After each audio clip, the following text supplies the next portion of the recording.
दोस्तों नमस्कार। स्वागत है आपका हमारे इस यूट्यूब मंच पर। दोस्तों, जिस प्रकार से वक्फ बोर्ड को लेकर, वक्फ संशोधन बिल को लेकर पूरे देश में माहौल बनाने की जो कोशिशें हुई, वो माहौल बनाने की कोशिशों में बहुत ज्यादा कामयाबी मिलती हुई दिखाई नहीं दी है। जनता के बहुत बड़े हिस्से से अब हिंदू मुस्लिम वाला हैंगओवर उतर चुका है। अब देश जातीय और सामुदायिक चेतना की तरफ बढ़ चला है। जो चिंगारी बिहार से लगी, जो चिंगारी नीतीश कुमार ने लगाई, भले ही वो मुद्दा सामने लाने के बाद नीतीश कुमार ने भारतीय जनता पार्टी का दामन ही थाम लिया। उसके बाद की परिस्थितियों में जो देश के अंदर माहौल बनना शुरू हुआ, उस माहौल को ढकने के लिए चाहे जितनी भी कोशिशें हो रही है, वो तमाम कोशिशें फेल हो रही है। वक्फ बोर्ड के कानून, वक्फ संशोधन बिल को संसद में पेश किए जाने की टाइमिंग, अगर इन सब पर गौर करें तो एक बात साफ हो जाती है। जब दशहरा, नवरात्रा और ईद एक साथ पड़ रही थी, उस दौर में वक्फ कानून को लाने के पीछे क्या ध्रुवीकरण एक मकसद था? और ध्रुवीकरण जब एक मकसद था, तो इस देश की जनता ने उसे कामयाब नहीं होने दिया।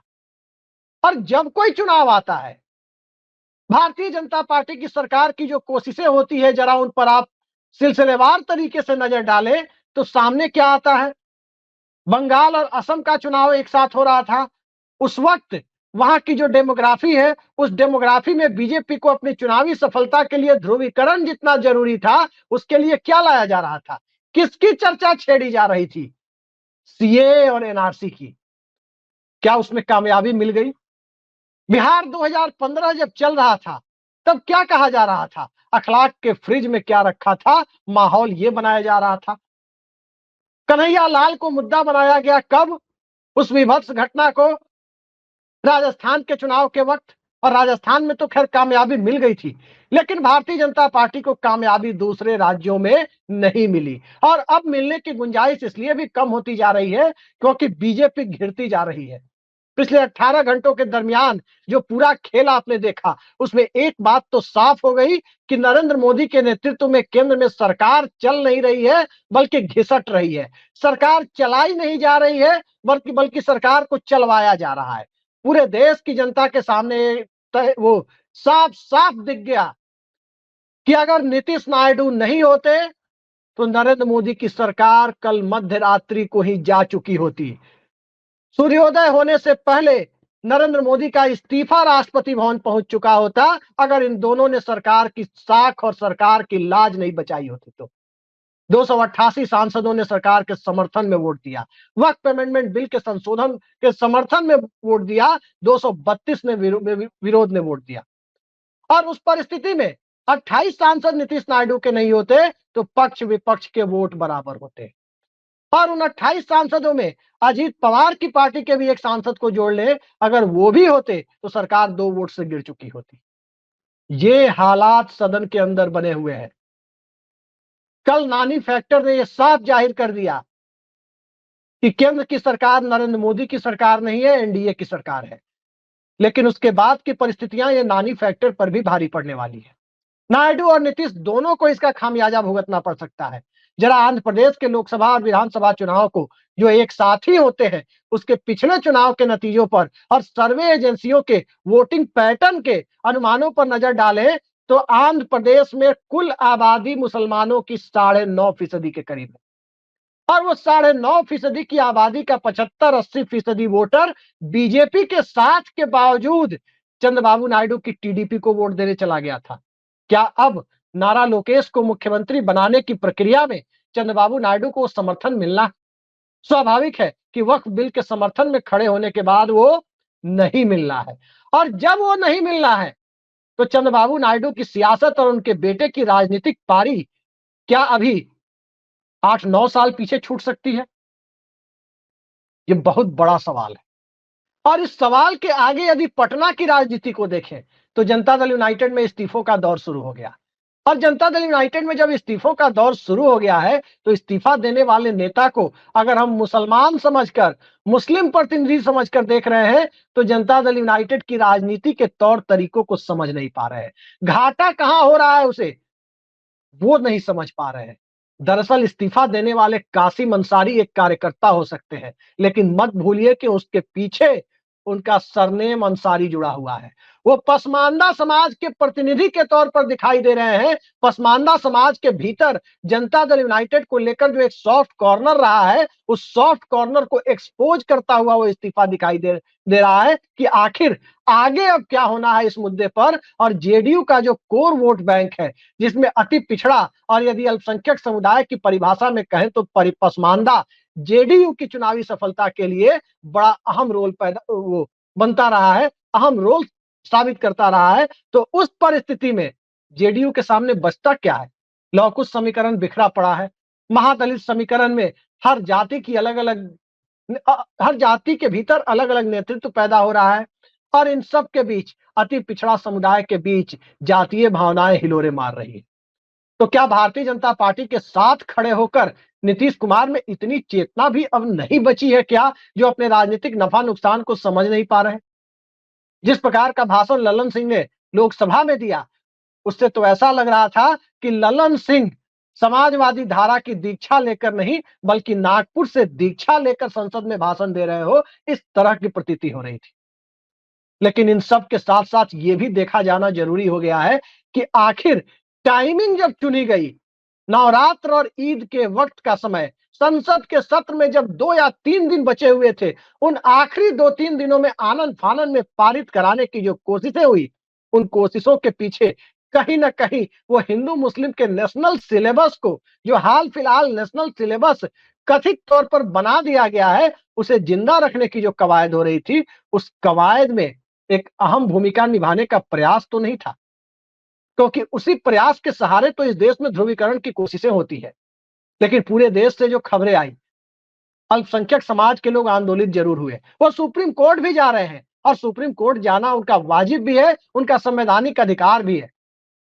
लेकिन इन सब के साथ साथ कहीं बहुसंख्यक समुदाय में जो प्रतिक्रिया सत्ताधारी लोग उम्मीद कर रहे थे इस बिल को लेकर, क्या वो प्रतिक्रिया कहीं देखने को मिली है? रत्ती भर भी प्रतिक्रिया कहीं देखने को नहीं मिली है, क्योंकि अब देश उस माहौल से निकल चुका।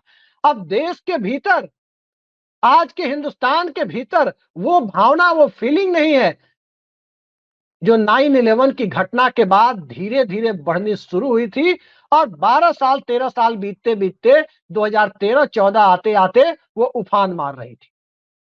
अब वो ज्वार ठंडा पड़ चुका है। अब सांप्रदायिक चेतना की जगह सामुदायिक चेतना, कम्युनिटी कॉन्शसनेस, कम्युनल कॉन्शसनेस की जगह कास्ट कॉन्शसनेस वो हावी होती जा रही है। जाति जनगणना डिमांड बनता जा रहा है, सामाजिक न्याय मुद्दा बनता जा रहा है और इन सब के साथ साथ आरक्षण बढ़ाने और घटाने को लेकर जिस तरह की सियासत होती है, उसमें कोई फर्क नहीं पड़ता कि चाहे जितना भी ओवरडोज सांप्रदायिक राजनीति का देने की कोशिश की जाए, उससे जनता के बीच कोई माहौल बन जाएगा।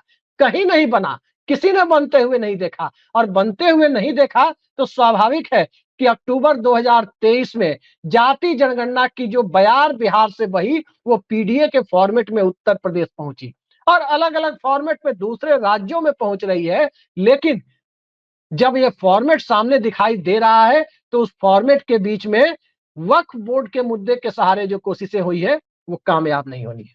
आज राज्यसभा में कपिल सिब्बल बोल रहे थे और बड़ा वाजिब सवाल कपिल सिब्बल ने उठाया। सवाल दरअसल ये था कि आखिर कोई मुस्लिम ही वक्फ को अपनी संपत्ति दान कर सकता है? ये भला कैसे हो सकता है? हमारी संपत्ति, हमारी व्यक्तिगत पूंजी या जमीन, हम जिसे देना चाहें, क्या हम जाति और धर्म देखकर दान करेंगे? अखबारों में बड़े बड़े सांप्रदायिक सौहार्द के उदाहरण पेश किए जाते हैं कि अमुक मुसलमान ने मंदिर बनाने के लिए जमीन दान दी। फिर ये फंडामेंटल राइट्स, मूल अधिकार जो आम आदमी का है कि वो किसी को भी अपनी जमीन दान कर सकता है, उसकी अपनी इच्छा है, उस पर कोई कानून कैसे रोक लगा सकता है? मूल अधिकारों के ऊपर संसद भी कानून बनाकर उसे रोक नहीं सकती और जब भी उसे रोकने का प्रयास हुआ है, न्यायालय के द्वारा उसे असंवैधानिक करार दिया गया है। तो ये प्रावधान क्यों इसमें डाला गया? वो तो नीतीश नायडू का दबाव था कि 2024 या उससे पहले की वक्फ संपत्तियों पर नया कानून पूरी तरह से लागू नहीं हो पाएगा, काफी हद तक वो निष्प्रभावी होगा। राज्यों को अधिकार ज्यादा मिल गए। नए वक्फ कानून और नई वक्फ संपत्तियों को इस कानून के तहत उसकी स्क्रूटनी की जाएगी, लेकिन पुरानी संपत्तियों पर यह उस तरह से प्रभावी नहीं होगा जिस तरह से संसद में संशोधन के बाद पेश किए जाने की स्थिति में, उससे संशोधन के पहले की स्थिति में यह प्रभावी दिख रहा था। तो एक तरफ फंडामेंटल राइट्स का इशू है, दूसरी तरफ वक्फ एक ट्रस्ट है, और ट्रस्ट को संपत्ति देना, किसी निजी व्यक्ति को संपत्ति देना और उसमें धार्मिक सांप्रदायिक बंदिशें लगाना, ये अधिकार न तो संसद के पास है, न सरकार के पास है, किसी के पास नहीं है, क्योंकि यह मूल अधिकारों का उल्लंघन करता हुआ दिखाई देता। यही सवाल कपिल सिब्बल ने उठाया और यही सवाल सुप्रीम कोर्ट में सरकार के गले की फांस बनने जा रहा है कि आखिर इस तरह का कानून आपने कैसे बना दिया था। किसी की दान देने की क्षमता को सरकार प्रभावित नहीं कर सकती है कि आप इसे ही दे सकते हैं, इसे नहीं दे सकते। यह कोई इनकम टैक्स का रिटर्न नहीं है कि सरकार तय करेगी कि ब्लड रिलेटिव की परिभाषा में कौन आता है और किसके मामले में आपको टैक्स रिबेट मिलेगा। यह स्वेच्छा से की गई चीज है, और चाहे कोई मुस्लिम समुदाय का व्यक्ति हो, वो भी किसी धर्मार्थ काम के लिए, किसी ट्रस्ट के लिए, किसी हिंदू ट्रस्ट को दे सकता है। फिर भला हिंदुओं के ऊपर क्यों ऐसी या दूसरे संप्रदाय के लोगों के ऊपर वक्फ संपत्ति को दान देने पर रोक क्यों लगाई गई? तमाम बहस के बाद एक तो राजनीतिक एंगल निकलकर सामने आया, एक सामाजिक एंगल निकलकर सामने आया, और तीसरा संवैधानिक एंगल भी निकलकर सामने आया है। और इन तीनों पहलुओं को मिलाकर के देखें तो भारतीय जनता पार्टी की राजनीतिक चाल को कामयाबी मिलती हुई दिखाई नहीं दे रही है, क्योंकि यदि कामयाबी मिलने की गुंजाइश होती तो 2019 का वो माहौल याद कीजिए जब बीजेपी के एक मुख्यमंत्री अपनी चुनावी सभाओं में कहते थे कि ये चुनाव नहीं, ये अली और बजरंग बली की लड़ाई है, और जनता झूम रही थी उस अली और बजरंग बली के नारे पर। आज कोई वक्त पर झूमने की स्थिति नहीं है। 5 अगस्त 2019 को याद कीजिए, उस दिन जिस तरह से धारा 370 के सेक्शन बी में कुछ संशोधन किए गए अध्यादेश के माध्यम से, तो उस संशोधन को यदि आप देखने की कोशिश करें, पूरे देश में जो माहौल बनाया गया कि कश्मीर में कोई भी जाकर संपत्ति खरीद सकता है, कश्मीरी लड़कियों से कोई जाकर शादी कर सकता है, इस तरह की बातें, दुष्प्रचार और इस तरह की घटिया बातें जो सोशल मीडिया में शेयर की जा रही थी और देश झूम रहा था, आज उसका 2% भी कहीं झूमता हुआ कोई दिखाई नहीं दे रहा है। आम जनता के बीच वक्फ को लेकर के कहीं भी गैर मुसलमानों के बीच कोई प्रतिक्रिया किसी ने देखी है? आखिर इसी प्रतिक्रिया की उम्मीद में ही तो यह कानून लाया गया होगा। भारतीय जनता पार्टी या कोई भी राजनीतिक दल बिना वोट बैंक की राजनीति को सेके कोई काम नहीं करता है, लेकिन वो पूरा का पूरा फेल होता हुआ दिखाई दे रहा है। और जब पूरा फेल हो रहा है तो इन सब के बीच सवाल तो तब और बड़ा हो जाता है कि क्या पार्टी का व्हिप प्रधानमंत्री के ऊपर लागू नहीं होता? क्या प्रधानमंत्री व्हिप के ऊपर होते हैं कि जब कश्मीर के विभाजन का, एक राज्य को 2 राज्य में बांटने का और केंद्र शासित बनाने का प्रस्ताव संसद के सामने आता है, प्रधानमंत्री सदन में नदारद है, व्हिप जारी है, सदन से नदारद है। जब वक्फ बोर्ड को लेकर 3 लाइन व्हिप जारी है तो प्रधानमंत्री सदन में नहीं है वोटिंग के लिए। सवाल तब और गहरा हो जाता है कि क्या व्हिप की परिभाषा अब अर्थहीन होती जा रही है? सुप्रीम कोर्ट के तमाम संवैधानिक फैसले, संविधान पीठ के फैसलों के बावजूद उसकी अहमियत घटती जा रही है। ये सारे मसले अब उस रूप में सामने आने हैं जिस रूप में नरेंद्र मोदी की सरकार, अमित शाह का एजेंडा और भारतीय जनता पार्टी की मंशा, तीनों कहीं ना कहीं जनता के बीच मुद्दा बनता हुआ, जनता के बीच एक आकर्षण का केंद्र बनता हुआ जब दिखाई नहीं दे रहा है, तो आगे सियासत कैसी होगी? सियासत का चाल चरित्र और चेहरा ट्रंप के टैरिफ लगाने के दौर में, बेरोजगारी बढ़ने के दौर में, आम आदमी की आय घटने के दौर में और मजदूर वर्ग को ही इस देश का सबसे बड़ा वर्ग गांव-गांव, कस्बे-कस्बे तक बना दिए जाने के दौर में किस रूप में प्रभावी दिखाई देगा, इसकी कल्पना मात्र से चुनावी हिंदुत्व की बिसात खड़ी करने वाले और उस बिसात के सहारे अपनी सियासत करने वाले लोगों को अभी से अंदेशा हो चला है कि जो सोचकर तीर चलाने की कोशिश की थी वो दरअसल तुक्का निकल गया, और उस तुक्के के इर्द गिर्द जो सियासत करने की कोशिशें हो रही है उसका कोई विशेष फल किसी को मिलता हुआ नजर नहीं आ रहा है।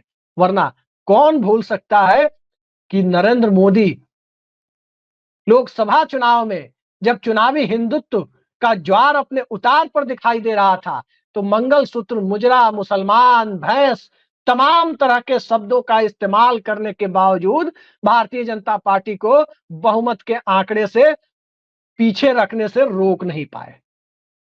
जनता अब उससे आगे निकल चुकी है और जनता मुद्दों पर आ रही है। कमंडल से आगे मंडल और मंडल से भी आगे अलग अलग सेक्शन की राजनीति, जिस रूप में जातीय नेताओं को भारतीय जनता पार्टी ने कभी संजय निषाद, कभी ओम प्रकाश राजभर, कभी मुकेश सहनी, कभी कुछ और नेता, जिस ढंग से बीजेपी ने अपनी तात्कालिक सफलता के लिए आगे बढ़ाया, वो मुद्दा अब गांव गांव, कस्बे कस्बे तक अलग अलग समुदायों की राजनीति और अलग अलग समुदायों के चेहरे के तौर पर जो सामने आ रहा है, फिर उसमें चुनावी हिंदुत्व की गुंजाइश रह कहां जाती है। अब बचता कहां है कि चुनावी हिंदुत्व के सहारे कोई राजनीति कर पाए। अब बचता कहां है वो माहौल, जिस माहौल में नागपुर से चला हुआ संदेश गुजरात लॉबी और कॉरपोरेट के कॉकटेल के साथ पूरे देश में व्हाट्सएप यूनिवर्सिटी के माध्यम से लोगों के बीच विमर्श का केंद्र बना दिया जाए।